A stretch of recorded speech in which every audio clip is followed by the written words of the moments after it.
ناظرین کرام، یہ بری صفت، بری عادت اور یہ برا طریقہ مشرکین کا تھا، کافروں کا تھا کہ جب انہیں کہا جاتا تمہارے یہاں بیٹی پیدا ہوئی تو ان کا چہرہ کالا پڑ جاتا، سخت ناراض ہو جاتے، غصے کا اظہار کرتے، مارتے، اپنے گھر والوں پر ظلم کرتے، آنے والی بچی کو زندہ درگور کرتے۔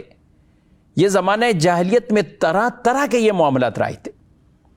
کوئی کنویں میں پھینک رہا ہے، کوئی معاذ اللہ ذبح کرنے میں، اللہ اکبر۔ جی ہاں، آج انسان سنتا ہے اور سن کر کانپ جاتا ہے کہ کیسے لوگ تھے، کس طرح کی جاہلیت میں تھے کہ اپنی بیٹیوں کے ساتھ یہ معاملات کر دیتے تھے۔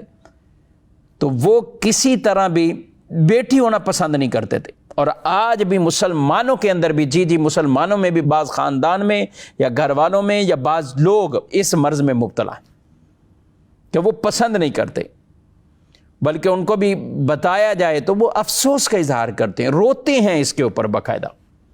حالانکہ یہ اللہ کی عطا ہے، اللہ جسے چاہے بیٹے عطا فرمائے، جسے چاہے بیٹیاں عطا فرمائے، جسے چاہے بیٹے اور بیٹیاں دونوں عطا فرمائے، جسے چاہے بانجھ رکھے، نہ بیٹا دے نہ بیٹی دے۔ تو کافروں کی اس بری عادت کو اور بری صفت کو قرآن پاک میں اللہ رب العالمین نے ارشاد فرمایا ہے، وَإِذَا بُشِّرَ أَحَدُهُمْ بِالْأُنثَىٰ ظَلَّ وَجْهُهُ مُسْوَدًّا وَهُوَ كَظِيمٌ، اور جب ان میں سے کسی کو بیٹی ہونے کی خوشخبری دی جاتی ہے تو دن بھر اس کا مکالا رہتا ہے، سوجا ہوا ہے، مکالا ہے، مطلب یہ ہے کہ وہ ناراض ہے اس بات سے کہ اسے بیٹی کیوں ملی۔ یتوارا من القوم من سوء ما بشر بہ، اور کہا کہ وہ دن بھر جو اس کا مکالا بھی رہنا اور وہ غصے میں رہتا ہے، لوگوں سے چھپتا رہتا ہے، لوگوں سے چھپتا رہتا ہے اس بشارت کی برائی کے سبب، یعنی بیٹی کو برا سمجھتے تھے تو اس لیے وہ لوگوں سے چھپتا تھا اور غصے میں آتا تھا۔ ایمسکہ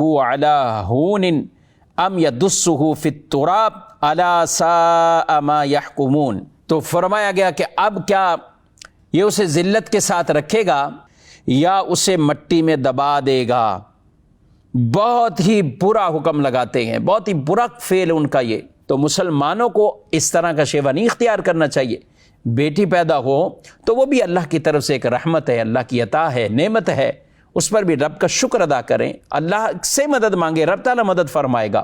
لیکن ہرگز ایسا انداز نہ اپنایا جائے کہ اللہ کی اس عطا پر آدمی گویا کہ ناراضگی کا اظہار کر رہا ہو، معاذ اللہ ثم معاذ اللہ۔ حالانکہ روایت میں فرمایا گیا بیٹی پیدا ہو تو فرشتے آ کر مبارکباد دیتے ہیں، گھر والوں کو خوشخبری اور مبارکباد فرشتے دیتے ہیں۔ اور یہ بھی کہا گیا کہ ایک کمزور لڑکی ایک کمزور عورت سے پیدا ہوئی، یعنی عورت سے آگے بچی پیدا ہوئی، کہا کہ جو اس کی کفالت کرے گا قیامت کے دن اللہ اس کی مدد فرمائے گا، اس کی مدد کی جائے گی جو اس کی کفالت کرے گا۔ اللہ پاک نے ان بیٹیوں کو، اور یوں سمجھیں کہ عورتوں کو، کتنا بڑا یہ مقام اور مرتبہ عطا فرمایا، سبحان اللہ۔ ان کی شانوں کو بیان کیا ہے، اور یہ دین اسلام کی ہی تعلیم ہے کہ جس نے واقعی عورت کے کما حق ہو پورے حقوق بیان کر دیے۔ یہ پیدا ہو تو بیٹی ہے تو بیٹی کے فضائل بیان کیے ہیں، یہ رخصت ہو کر جائے ذمہ داری شوہر کے ذمہ لگا دی ہے، اب شوہر اس کے معاملات کو سر انجام دیتا ہے، اور پھر جب صاحب اولاد ہو جائے تو یہ ماں کا درجہ ہے۔ سبحان اللہ، ہر لمحے میں اور ہر زندگی کے وقت میں عورتوں کے لیے فضائل، مناقب یہ دین اسلام نے بیان فرمائے۔